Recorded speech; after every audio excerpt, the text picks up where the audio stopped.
When we try to imagine and possibly to understand our future, it seems to me absolutely critical that we try to understand and imagine how the war of tomorrow will be fought and what impact it will have on us. I'm a humanitarian. I'm working at the International Committee of the Red Cross, which is present around the world in most of the conflict of today. And what I'm witnessing is how much armed violence, organized armed violence, wars have impact on people. It has impact on individuals, on families, but also on entire societies.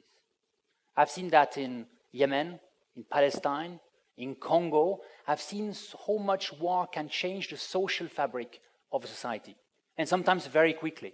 It changed the relationship between generations. It changed the dynamics between women and men, between communities. And what is even more striking is this impact is a long-lasting impact. And it will impact all of us, not only country at war right now, but even us here in this country, in Switzerland. Look at our culture, our history, our economy. Even our heroes are, in fact, impacted by war. And if you just look at war hero, you would say William Tell, for example, is at the center still of our myth. And a lot of heroes, wherever the culture, are from war, are coming from war. And they are still very important to our culture. Even very recent hero, right? And they can be known or unknown. What is interesting is they always look the same. Most of them are male, men. They are proud, they are in uniform and looking at us. And from centuries ago until today. So the question is, how will look hero of the war of tomorrow? How will look hero of the war of the future? And most likely, they will look like that. Not very exciting, I realize. It means men and women in front of a computer, maybe with a uniform. I'm even not sure about that. So what does that tell us about the war of the future? What does it tell us about our future? It tells us one thing is that new technologies will be central to the warfare of tomorrow.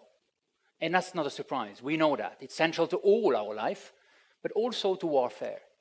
But more importantly is new technology will allow country to fight a war at distance. You'll be able, through your computers, to in fact manage remotely weapons. Not only to monitor people, but also to kill them. You'll be able, in fact, to launch cyber attack.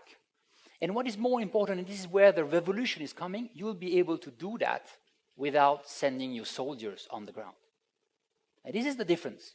Today in Iraq or in Afghanistan, to do the modern war, you still have to send soldiers. Tomorrow, you'll be able, with new technologies, to really launch a war and to fight a war without having your soldiers on the ground. And this is a massive revolution. So what type of impact will it have on us and our futures? I think the first thing is it will have an impact on the way we perceive war. Today, wherever you are, in Americas, in Europe, in Africa, in Asia, if you're a citizen of a country, you know that your country is at war. You've heard about it. The media speak about it. You know that your soldiers are somewhere.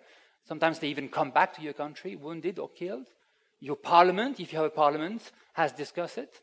Your economy is affected by war. Tomorrow, with war more distance, with this revolution, you might even not know that your country is at war.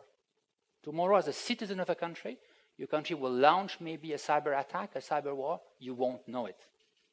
And that would have an impact, of course, on you, but also on the way you relate to war and on the way the country, the society itself relates to war. If the war is so distant, it will also have an impact on our check and balance system, our media, our accountability system. So that's one very clear impact. Of course, the new revolution will have an impact on the receiving end. Imagine if you are attacked by a plane unmanned and you don't know from where this plane is coming and why.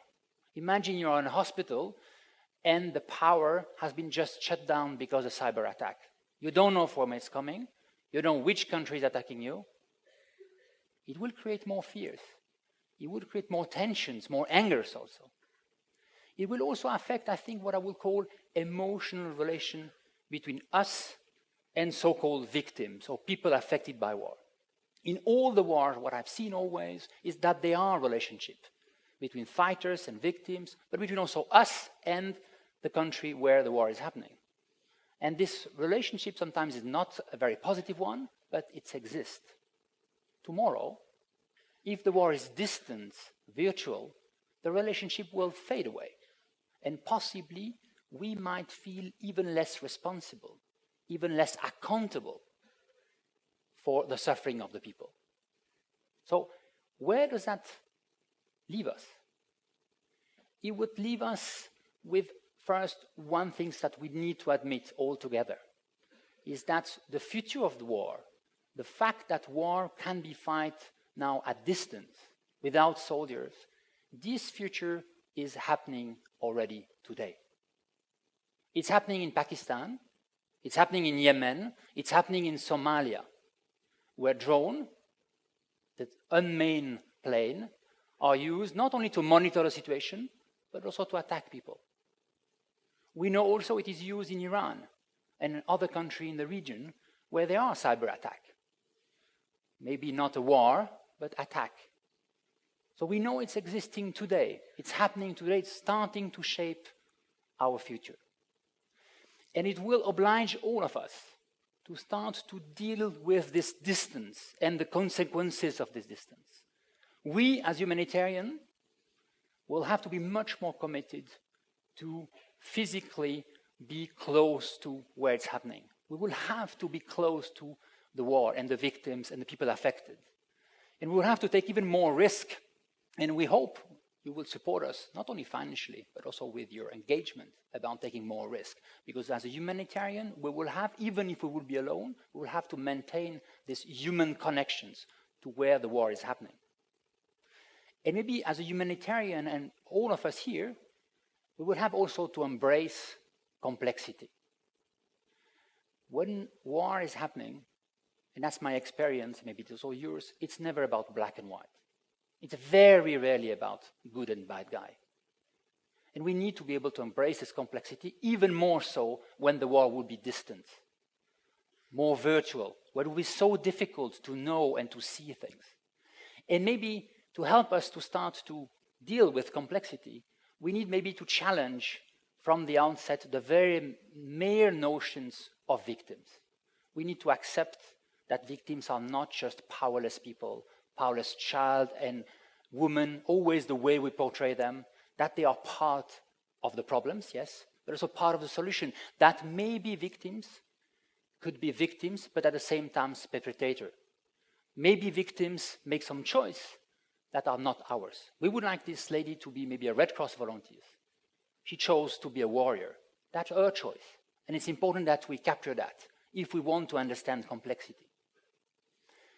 So please, stay connected, stay informed, challenge your own perceptions and assumptions about war and victim.